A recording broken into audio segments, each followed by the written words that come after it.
The information in this video is for spiritual practice only. It is intended to help support the viewer's spiritual journey and a more fulfilling and overall healthier experience of life. It is not personal counseling or advice and guarantees no specific outcomes. No individual should use the information in this video for self-diagnosis or treatment, or as a replacement for medical, psychological, or practical care. In other words, this is spiritual practice. Always consult with an appropriate professional for specific advice and counsel for your individual situations as needed. Blessed be, and enjoy. Mark Angelo Lyons, Drawing the Circle Productions.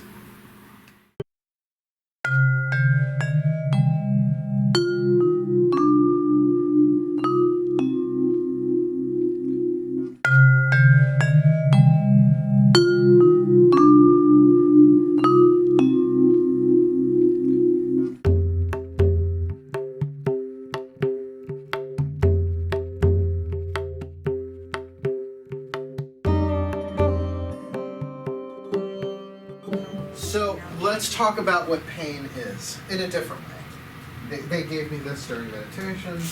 So here's planet Earth with a comb over. There we go. Planet Earth. So there's all of this free-floating pain in the, well, I guess it's in the planet, but let's just use the symbolism of it being under the surface. What causes pain is a non-acceptance of what's happening in the moment, a resistance to what is. So, as you can sense, it went way, way, way back. Like, this didn't just start this week or this year. So, you don't have to go back to that moment.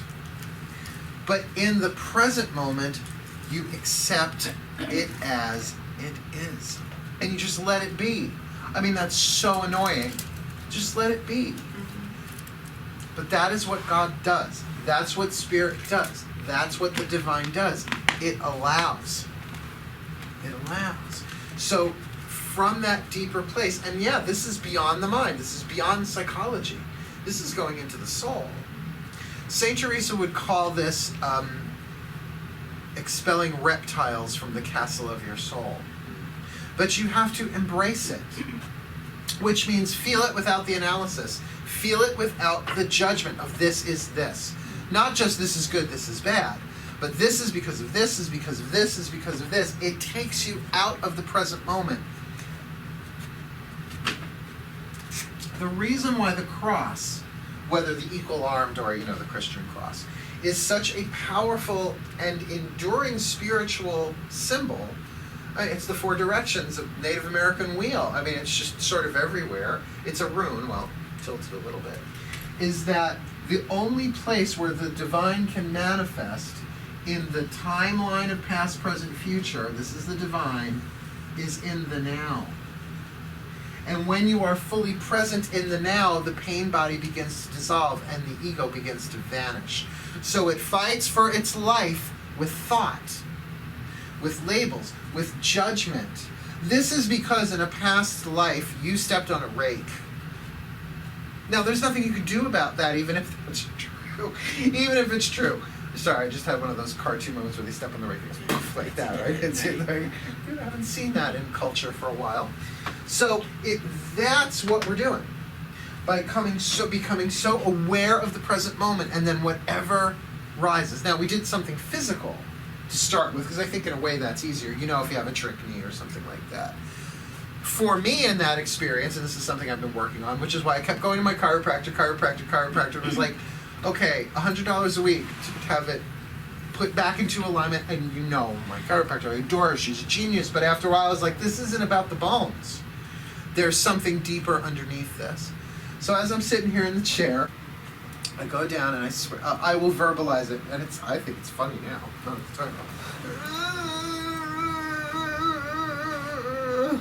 Was the voice. There was an emotion, and if I were to give it a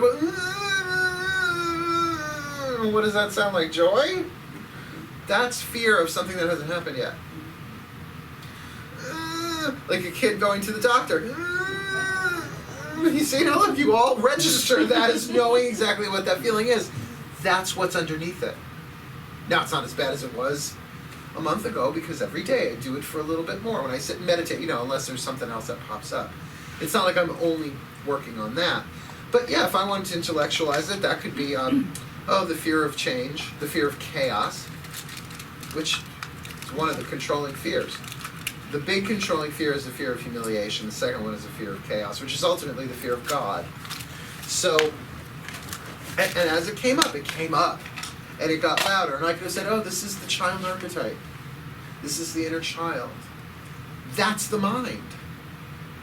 That's not the soul. The soul doesn't say a word. The soul just allows. Now, the thoughts came up, but I didn't grab onto the thoughts and run out of the present moment with them. I didn't start intellectualizing. Because what that is, and this is big, that is the pain body feeding on your thoughts. You're feeding it by trying to understand it intellectually, and really what you're doing is you're judging it. You're trying to dissect and understand it, where your soul understands it from this holistic place of allowing it to be and feeling the pain. That's the alchemy. It can't enter if the mind is doing its thing. Now, that doesn't mean the mind's not going to do its thing. It is, but you go into the breath and you allow those thoughts without them taking you away. I didn't say this was easy. But I think it's essential. There are so many people afraid of the future right now. I'm not going into why. I promised myself in this room not to talk about the world and what it's going through right now, because you get enough of that outside of these four walls. But there is a real palpable fear of not just racism, internment camps. I mean, there is a real fear of that, and it is real. Well, not like it hasn't happened before. All right? So it would make sense that me, as someone who has laid my life on the altar to the gods to serve their children, which is all living things, that my own back pain would be used in the healing of that. Now, I just gave it a purpose.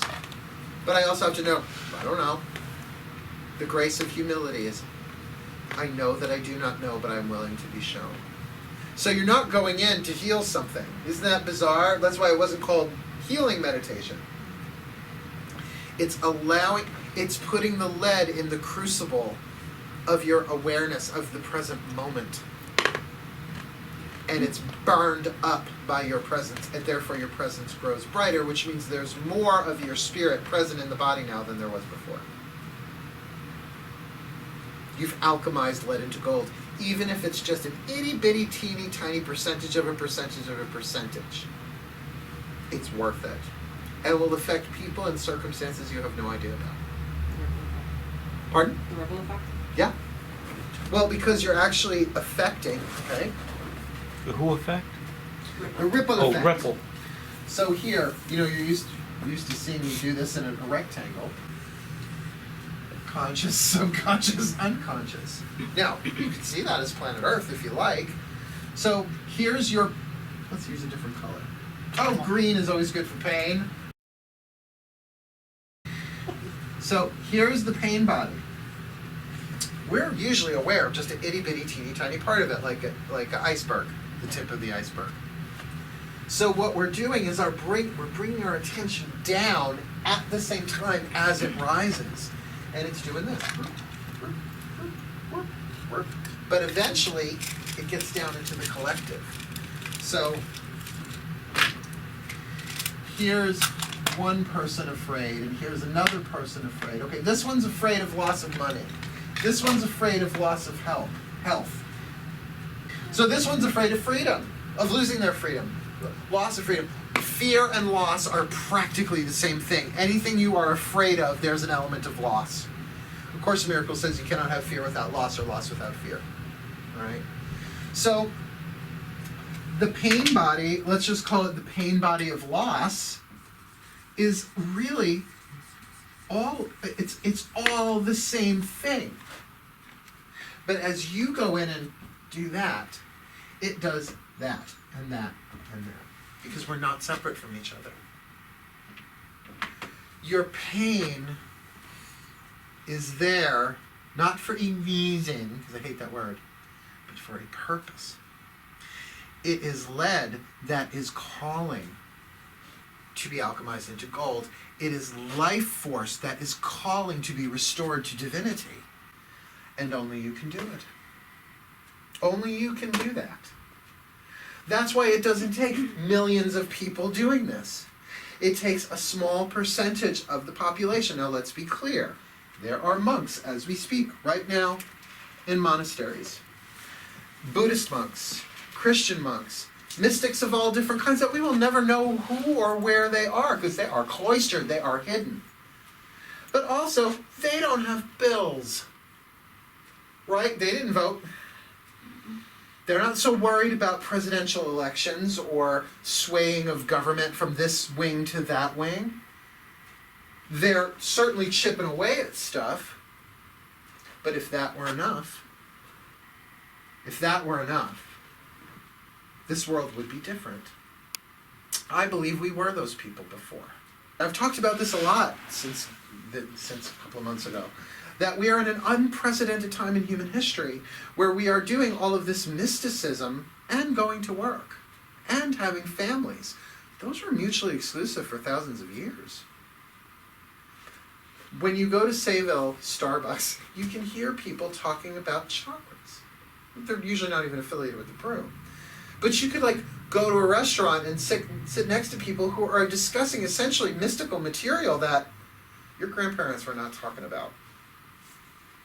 Past lives and chakras and all of this stuff that now seems boring and commonplace, but 20 years ago, well, it came into vogue 20 years ago.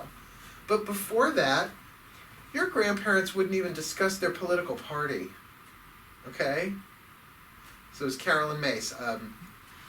Divine Madness? Spiritual Madness. Divine Madness is Bette Midler. It's a totally different recording work.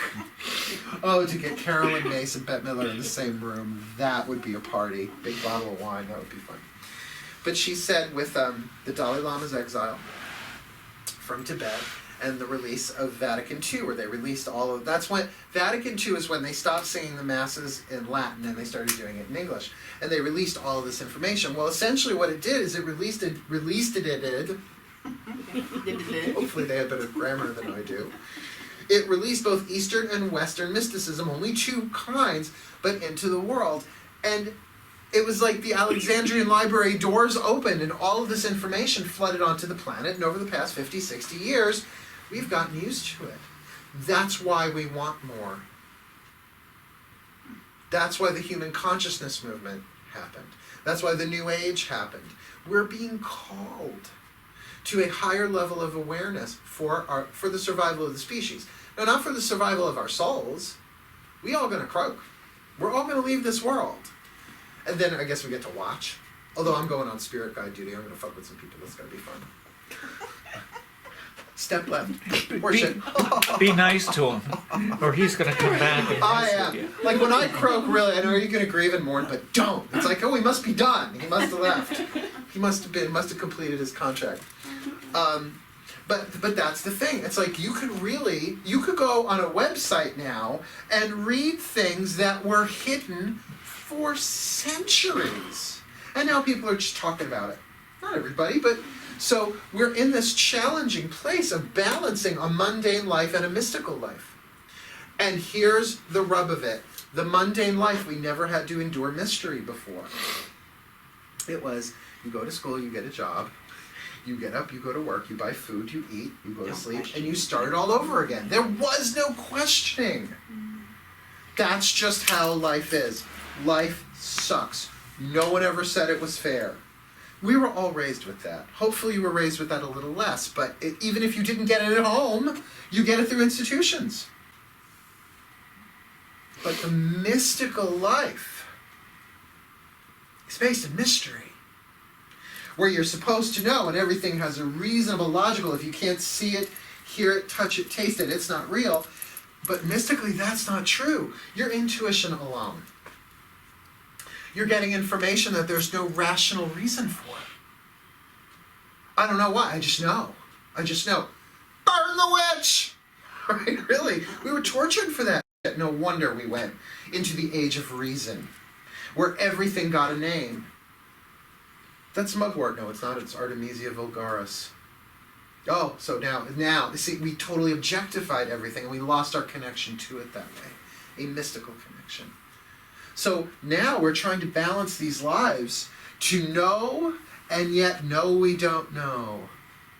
No? So you can say, oh, I have to work tomorrow. Yeah? You don't know. Do you really know you have to work? Do you know you're going to get to work tomorrow? You don't know. Do you know you're going to make it home tonight? You hope. You think that's the plan. But do we know? But of course, we don't know. I just keep saying, get the armed guards, surround Madonna. No one's allowed near Madonna. Betty White. What? Betty White, right. We have to protect them. We don't know. But the way that we would escape not knowing would be to just keep working. Just keep doing, and to be mindless, which is different than, it's so funny, the Buddhist term is, the Zen term is mindful, and yet it's the exact opposite. You're not using the mind at all, you're being so in the present moment. Where I've been finding great practice with that is doing dishes and scooping kitty litter. Two things that I can do, but nobody's like, oh yay, I have time to do dishes. I don't have a dish, I am the dishwasher. So to just really be present, and thought stops. So even though it's called mindfulness, it's actually mindlessness. You're just purely being in the present moment. Which is different than zoning out, which is different than being drunk or on drugs. Then you're not above the thought, you're under the thought. You're unconscious. But it does make sense for where we are right now, that we are being pushed to this, not a new level, but a new level of consciousness that we've never had to do before, because the world has never been in a state like this before. There have been states that have been in this state before. Like a forest fire. It happened in California all the time. But now it's like there are symbolic forest fires all over the world. And all of that is symbolically representative of our own toxic stored pain. So I say, let the scientists deal with the external. Let the mystics deal with the internal, because you don't know. That pain that you shifted, that you think is about your shoulder or your head or your ass or your foot, the alchemizing of that pain might free up that scientist to figure it out, to come up with the external.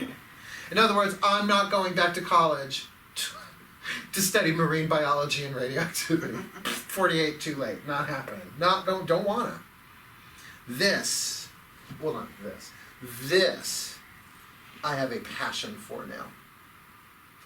That, great, now I have more work to do. It's like I'm self-employed, I never stop working anyway. But now it's like, even when I close my eyes, there is a deeper work that's coming. But I'm beginning to kind of suspect that's what I came in to do this time. Which is why I'm not really pulled by tribal dictate to behave. To follow what everyone else is doing. And I know I'm not alone in that. I was born in 1968. We should just call that the year of the rebel. That there was an evolution of consciousness. But now where did that come from? Those came from individuals around the planet who were called away. Called away from the tribe. Yes, and formed other tribes. I mean, monasteries, monastic life. It's not, well, usually it's not just one person in a monastery. It's an order. The order of this or the order of that. Or, of course, you had the shamans and the hermits who went off by themselves. And as they transformed, it went into the collective. And we started to get restless. Now, look at the Industrial Revolution. A lot of creativity. Well, let's go back before that. The Renaissance. Now, granted, during the Renaissance, it was a small handful of people. Like everybody talks about Galileo and Michelangelo. Well, yeah, they were artists. Meanwhile, people were dying everywhere. Yeah, 2016 was horrible, but nothing like 16 whatever, where everybody died of the fucking plague. I was like, thank you. But out of those times of pain, of course, there were those who followed the calling and went, and it really changed things. But after the Renaissance then came, the rebirth of art and classical themes and stuff like that. But then, keep going, you're looking at the Industrial Revolution, which was this surge of creativity to make life better and simpler. How'd it go? People getting their hair caught in machines and getting chewed to death. I mean, every step of progress always has its backlash. Welcome to the third dimension. Has cell phones made your life easier? Yes. Has it made your life more complicated? Yes, it does both. That's what this world is. So, Now it's no longer about, yes, the technology is still going to come. But the technology is not, the technology may be a means, but it's not an end. It's not the end of human suffering. What we're looking here is not even about the end of human suffering. It's about the transforming of human suffering. The alchemizing it from lead to gold, and then individually not adding any more pain to it.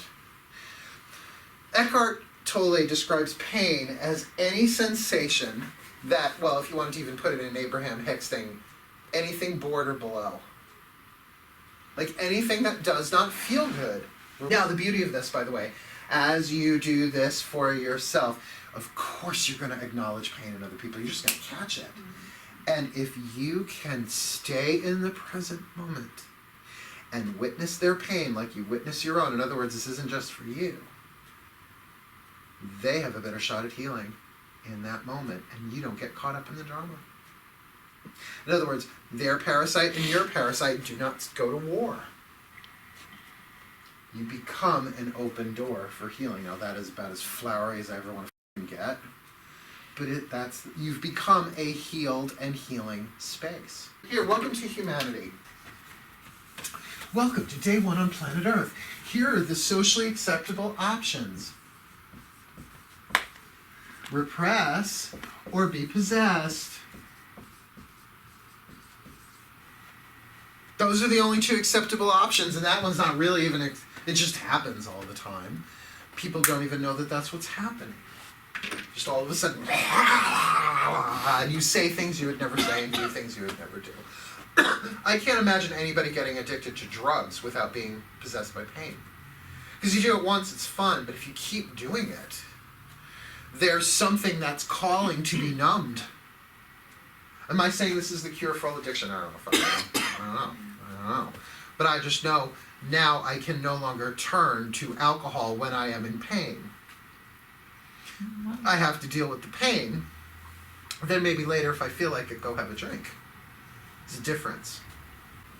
So now, we're going to do our last section here about something. When I say non-physical, I don't mean non-physical like entities, but something in the world. Don't have to say what it is. You can afterwards if you like. But something that is painful to you in the world. Now, there's plenty of things I could suggest. Oh, racism. Let's start with the big one, right? Or cruelty to animals. There's one that usually triggers people big time. Abuse of power, corruption. Not just politically. It's happening in all sorts of places, in all sorts of ways. Perhaps you might even want to go for something personal that's in your personal world, but in the outside world. So it could even be something that's happening in your family or in your workspace, something that's happening in the world, but that is triggering your pain body. That's a good way to say it. Does everybody have one, or do they need help identifying one?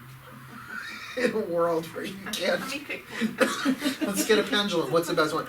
Now, the good thing about that is there really is only one pain body, so it doesn't matter what gets you in there. Well, there's a difference, I guess, between a pinky and a thumb, depending on how you enter. But it all does hit that collective.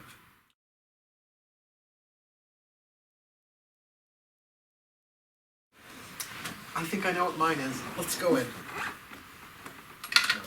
So I don't ring the latte and drink the tea shop. Again, just close your eyes. Focus on your breath.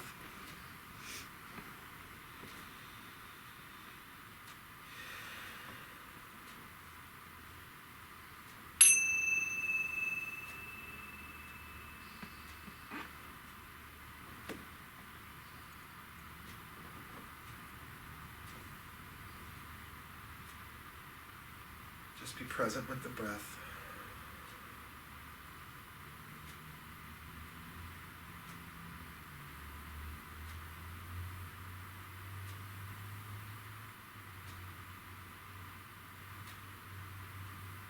And before we even use the mind on whatever painful subject, just really take a few minutes to be here now.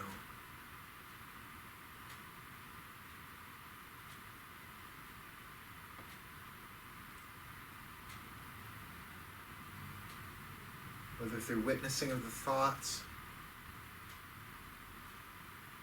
or focusing on the energy within your body, the inner body.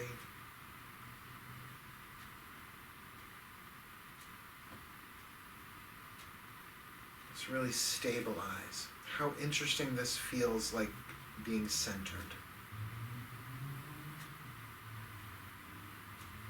Grounded and centered in the now.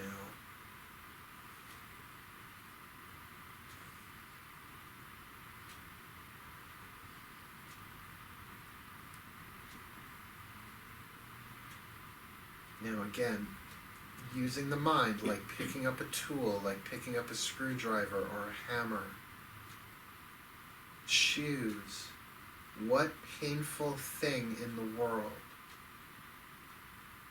that you suffer about, that you feel pain about.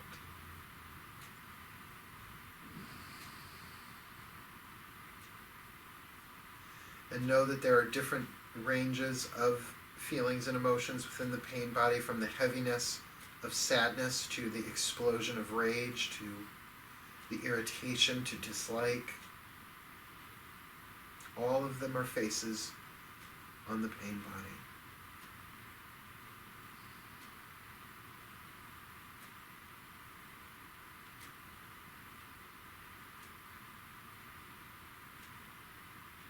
Then just allow it to rise into your awareness. Let it be what it is.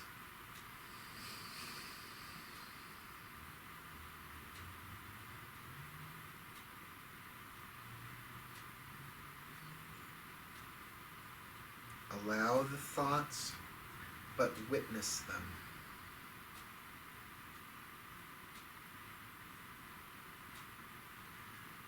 Allow the feelings, but do not be possessed by them.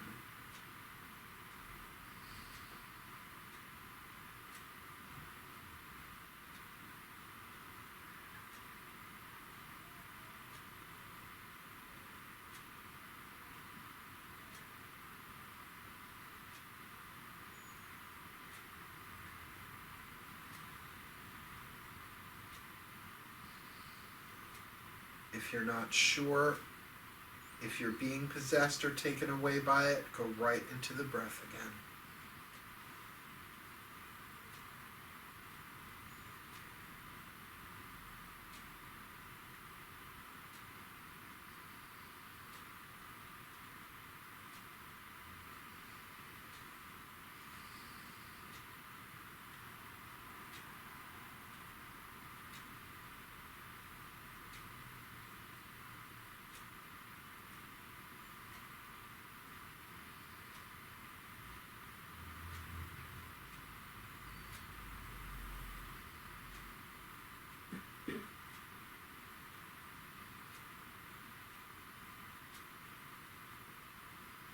The mind wanders, breathe,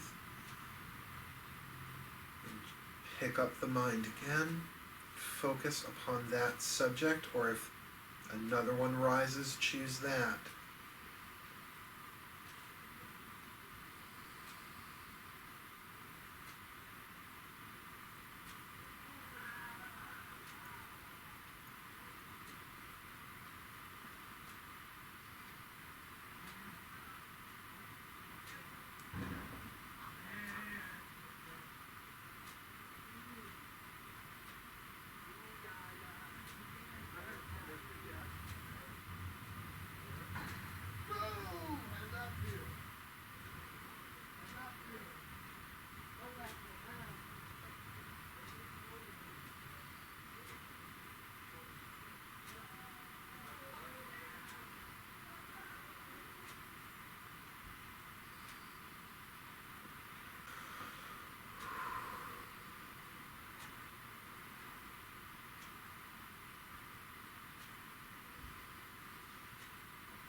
let it go.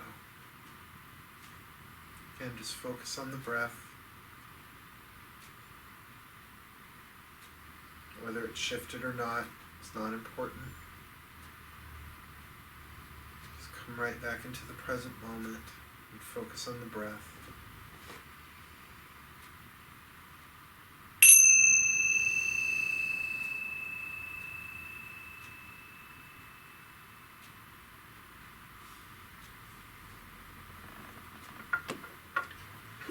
As you are ready, bring your awareness back into the room.